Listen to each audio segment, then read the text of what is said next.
জীবন শুরু হবে 25-এর পরে। যদি 30 থেকে মৃত্যু পর্যন্ত জীবন পেতে চাও, মৃত্যু নয় জীবন, জীবন মৃত নয়, সত্যিকারের জীবন, যে জীবনে ফুর্তি থাকবে, কর্ম থাকবে, শান্তি থাকবে, এই রকম জীবন পেতে চাও, তাহলে আমার কথাটা একটু মন দিয়ে শোনো।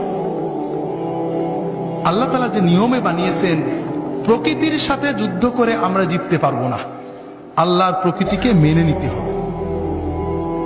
আল্লাহ তাআলা আমাদের সৃষ্টি করেছেন, প্রতিদিন 6-7 ঘন্টা তুমি ঘুমাবে, গভীর ঘুম, 1-2 ঘন্টা খেলবে, কঠিন পরিশ্রম, তোমার শরীর ঘেমে রক্ত টকবক করে বেরেনে যাবে, ফুটবল, হাডুডু, ব্যাডমিন্টন, ভলিবল, দৌড়, সাঁতার, এগুলো খেলতে হবে।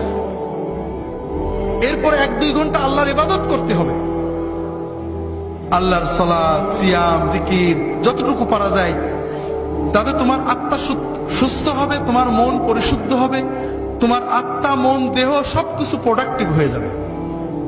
এরপরে তুমি 4-5 ঘন্টা তোমার 25-এর পরের জন্য কর্ম বা শিক্ষা নেবে।